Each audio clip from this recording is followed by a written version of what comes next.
Transnet has raised concerns that its railway line carrying cargo between Johannesburg and Durban is on the verge of collapse from cable theft.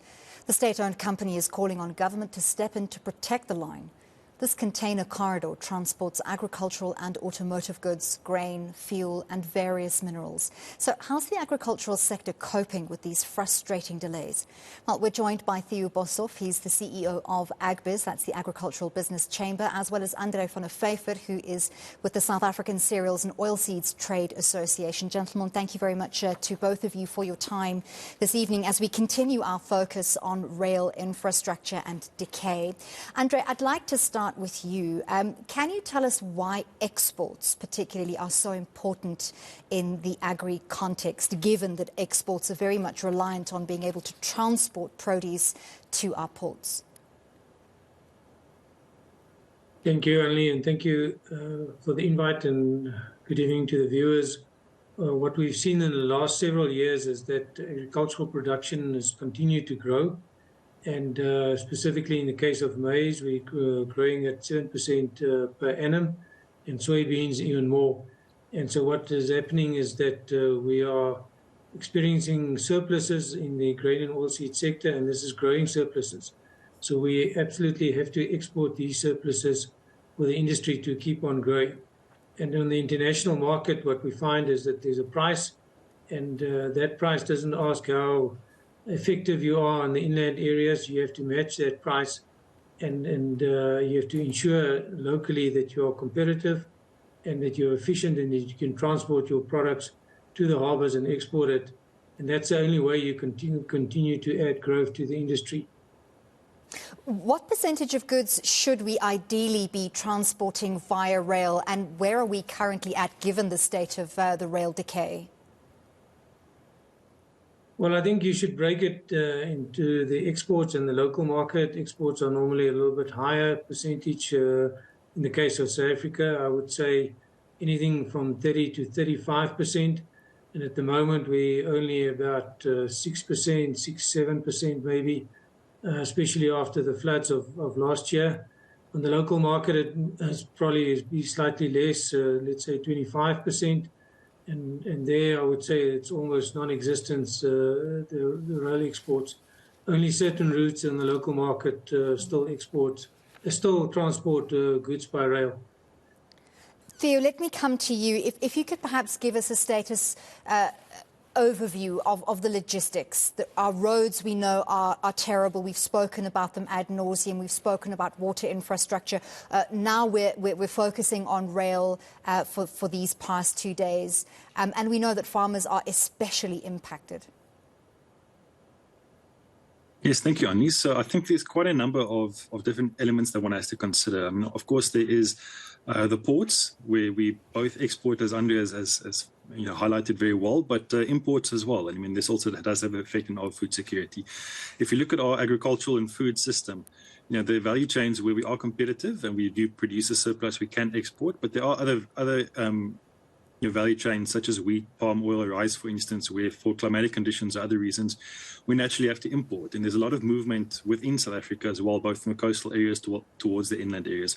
So it's vitally important, the ports. Of course, everything has to move through the ports, both imports and exports, and then rail as well as the roads. So on the rail, ideally speaking, one would like to see a higher proportion of the goods transported on rail. International studies have, of course, shown that for long distance transport, it is more economically feasible and cheaper to transport, especially dry bulk goods on rail.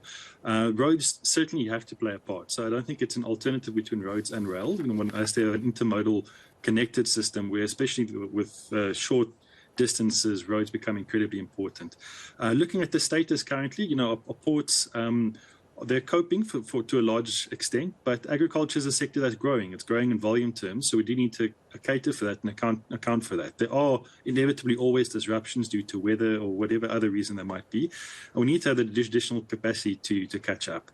In terms of the rail, the challenges, I think, as you've highlighted there, cable theft and the reliability on the rail is a huge challenge, and especially when you're dealing with perishable products, that does become even more important because delays simply the cost implication for perishable products with delays is really great. So reliability is a huge challenge with rail. In terms of the roads as well, our long distance national roads are actually fairly good. To a large extent, we do have a competitive advantage there. But agriculture being very geographically dispersed and obviously focused in the rural areas, especially provincial and municipal roads in some of the outlying provinces, is a huge challenge. And that does, of course, pose a risk. It's additional costs. Transporting by road is an additional cost. And even the poor quality of the roads does add additional cost layers, which companies have to absorb. And that ultimately does have a knock-on impact on food price and food price inflation. Andre, coming back to you, if you'd like to add on to what Thea's saying there about the feasibility between roads and rail, and I wanted to bracket that in the context of cereals, oilseeds, grains. That's where your focus area lies. And you mentioned soybeans a little bit earlier. You said that we're growing exponentially, and that growth is fantastic, but what we're seeing at the moment is that it's still cheaper to import soybean cake from Argentina for animal feeds in South Africa than it is to produce it here, because the transport costs are just so astronomical when relying on road freight. Yes, the cost of logistics has risen considerably in the last 2 years, especially over the COVID period. And if you take the exports, it can be up to 25% of the cost of production. Now, we know that farmers are producing cost effectively, but unfortunately, we can't say the same for moving the product.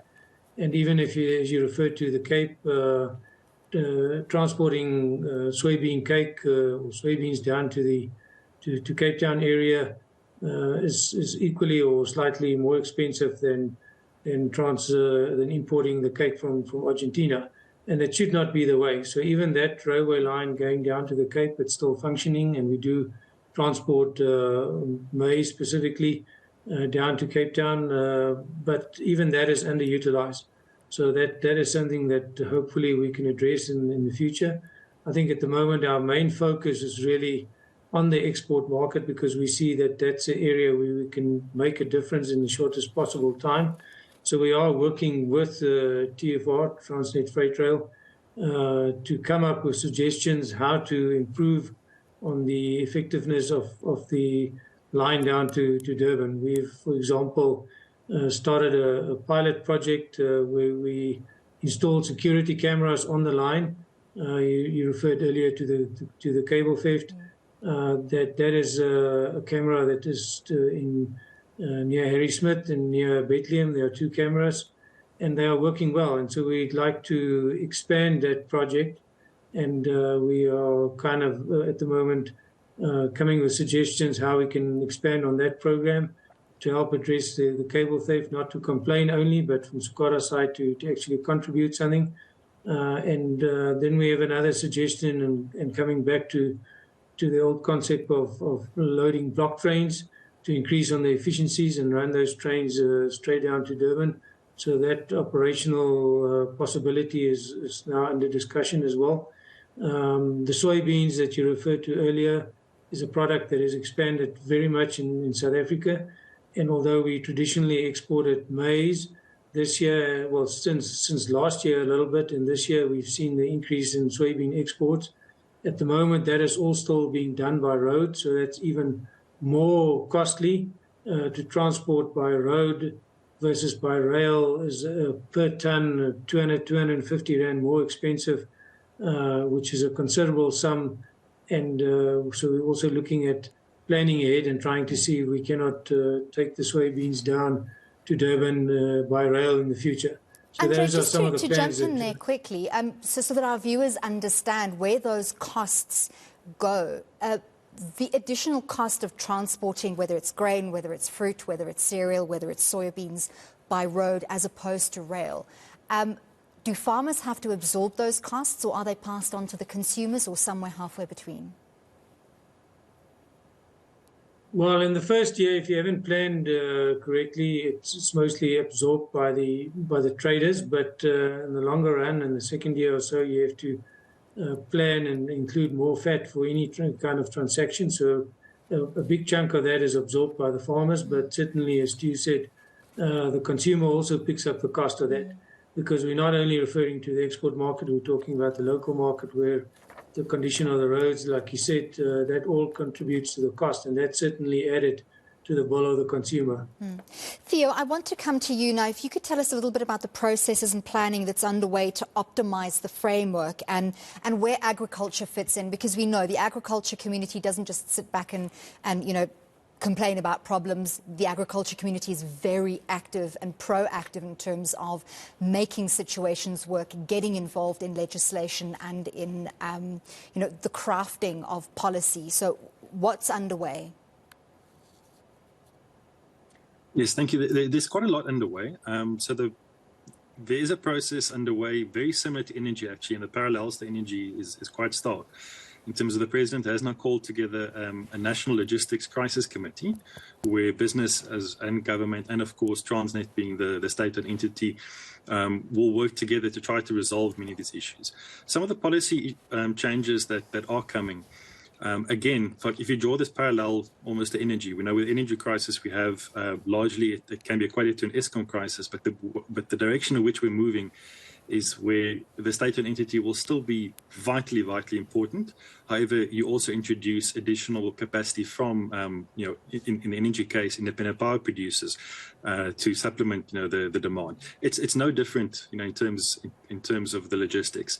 So Transnet, I think, will always play a vitally important role, but there are movements underway for them to move more towards a network operator. In other words, maintaining the infrastructure and perhaps independent regulators looking at licenses to allow third parties. So again, one would have the main Transnet still being an operator and probably still being by far the largest operator, but introducing some additional capacity. The challenge that many agribusinesses have, and again, coming back to the fact that it's a perishable product, it needs to be moved within a certain period of time, or the quality rapidly declines. That it's not simply about the costs of moving. The costs also need to be weighed up with the reliability. And the challenge we have seen, especially with rail transport, is that there is a challenge with having sufficient locomotives and sufficient rolling stock available. So in other words, the orders that are placed cannot necessarily reliably be honoured. So to put that into context, it's not bringing in private sector to look at where feasible to also supplement the capacity. It's not necessarily competition. It's just to be able to meet the demand that's required from the industries in time.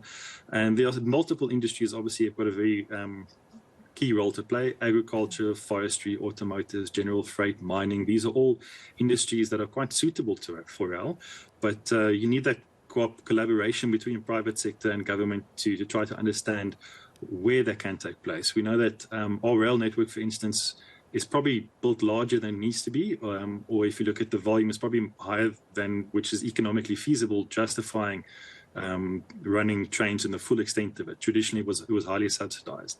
So the process that will unfold would mostly be to focus on almost the quick wins with the Pareto principle. Look at the 20% of the routes that can account for 80% of the business, and focus on getting sufficient capacity and reliable capacity on those lines, either being operated by Transnet or third parties, or a combination of both. Andre, I want to end off with you. If you can tell us where the opportunities lie. Yeah, I think we need to fix the export lines because that's where we will see the quickest returns in terms of economic wealth. We absolutely need to continue to export, and as I said in the beginning, surpluses are growing, so our exports must be growing for us to add value to the economy. So what we haven't said, and often we talk about Durban, but there's also two other harbours, East London, Sukota and its members, and Transnet port terminals have opened up East London last year. So that opens up a considerable opportunity, not only for agricultural exports, but also for other industries. And then we've noticed that Maputo has drawn their attention as well. So there's some export vessels, soybean export vessels that have gone out of Maputo as well. So there's actually lots of opportunities. And I think we need to just collaborate as an industry and like Stu said, work together, which is what we do with ACBIS. And I think that those opportunities will needs to be pursued, and I think they will become very valid in the near future. You'll have to excuse my mixed metaphor, but when we're talking about Eskom and rail networks, you have to say, well, there's a light at the end of the tunnel. It's not a train heading towards us. It is some silver linings around the dark clouds. Thank you very much both for your inputs. That was Theo Boshoff, the CEO of Agbiz, as well as Andre van der Vyver, who's with the South African Cereals and Oilseeds Trade Association, giving us some insights into the impact of decaying rail infrastructure on the agricultural sector.